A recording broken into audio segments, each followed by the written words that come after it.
Hello everyone, আসসালামু আলাইকুম। মনে হচ্ছে আমি বড় হয়ে গিয়েছি। কেন বড় হয়ে গিয়েছি তার রিজনটা বলি। বাসায় কিছু টমেটো ছিল। টমেটোগুলো হচ্ছে বেশ ভালোই পেকে গিয়েছিল। যেটা কিনা হচ্ছে মাছ রান্নাতে বা মাংস রান্নাতে আমরা যেটা খাই ওরকমভাবে বা সালাদ করে খাওয়া সেটা খেলে খুব একটা বেশি টেস্টি লাগতো না। লাগতো না তা না, গলে গেলেও তো ভালো লাগে। তো ভাবলাম যে টমেটোগুলো তো ভালোই আছে।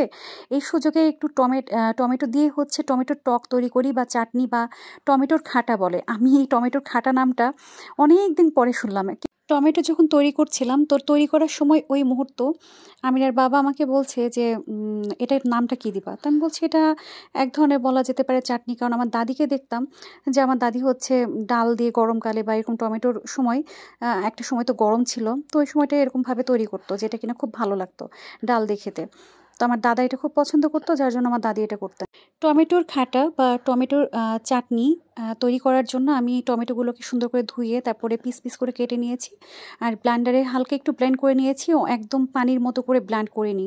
কারণ একদম পানির মতো করে ব্লেন্ড করলে দেখা যাচ্ছে সেটার রস শুকাতে সময় লাগতো, বা আমার কাছে মনে হয়েছে একটু জায়গায় জায়গায় মানে থাক, ধরা ধরা থাক। জাস্ট হচ্ছে ওই সিদ্ধ করে নেওয়ার থেকে সিদ্ধ করতে গেলে হালকা একটু পানি দেওয়া লাগতো, বা হচ্ছে সিদ্ধ করতে গেলে তো পানি না দিলে হয় না। তা ব্লেন্ড করা হয়ে গেলে আমি একটু রসুন দিয়েছি। একটা মনে হয় ৪-৫টা কোয়া দিয়ে দিয়েছি, থেতো করে নিলাম হামানদস্তায়। সরিষার তেলে আমি রসুনটাকে আগে দিয়ে দিলাম। যেহেতু আমি প্রথমবার তৈরি করেছি, আমার একটু ভুলভাল হয়েছে। তারপরে পাঁচফোড়ন দিয়ে দিলাম। এরপরে অনেকেই দেখলাম যে হলুদের গুঁড়া দেয়, মরিচের গুঁড়া দেয়। তো আমি হলুদ, মরিচের গুঁড়া কোনোটাই দিইনি। আমি হচ্ছে জাস্ট স্বাদমতো লবণ দিয়েছি।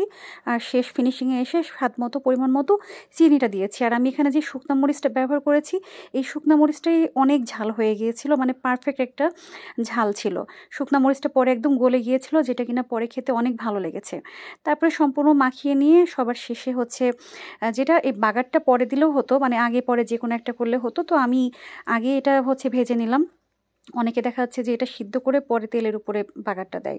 তো এই উল্টাপাল্টা ডবল কষ্ট না করে, যেহেতু রাত হয়ে গিয়েছিল, আর আমিও হচ্ছে ভাবলাম যে শর্টকাট ওয়েতে যেন টমেটোগুলো মানে খেতেও পারি আর হচ্ছে বেঁচেও যায়। যেহেতু আমি প্রতিদিন আমার বাসায় ডাল থাকে, আমরা প্রতিদিন ডাল পছন্দ করি, আমি আমিরার বাবা সবাই ডাল খাই। তো ডাল দিয়ে টমেটো খেতে তো ভালোই লাগে। টমেটোর চাটনি হয়ে গেল, আচার হয়ে গেল। আর যখন যেই সিজনটা থাকে সেই সিজনে ফরমালিন মুক্ত সব কিছু পাওয়া যায় আর খেতেও ভালো লাগে। তো এই যে স্বাদ মতো আমি চিনি দিয়ে দিয়েছি। চিনিটা ভালোই ছিল, কারণ বেশি দেওয়া লাগেনি, কারণ টমেটোতেই চিনি ছিল। টমেটো তো অলরেডি পেকেই গিয়েছিল, তো আর এক্সট্রা করে আর স্পেশাল অনেক চিনি লাগেনি। স্বাদ মতো লবণ, এইটুকুই। আর এর মধ্যে অনেকেই দেখলাম যে হচ্ছে ইউটিউবে ইয়ে দিয়েছে, পেঁয়াজ দিয়েছে। তো আমি আর পেঁয়াজ দিইনি, কারণ পেঁয়াজের গন্ধটা আমার কাছে মনে হয়েছে যে আচার আচার বা চাটনি চাটনি লাগবে না। তো ভুলভাল হতেই পারে। আপনারা কে কেমনভাবে রান্না করেন অবশ্যই আমাকে জানাবেন, কমেন্ট করবেন। আর এই যেহেতু প্রথমবার করেছি, মন্দ হয়নি, সবাই বেশ পছন্দ করেছে। এমনকি আমার বাবা কখনো খায়নি, মানে আমার দাদি তৈরি করতো কিন্তু আমার বাবা কখনো খায়নি। আমার হাতেরটা প্রথম খেয়েছে, বলেছে ভালো।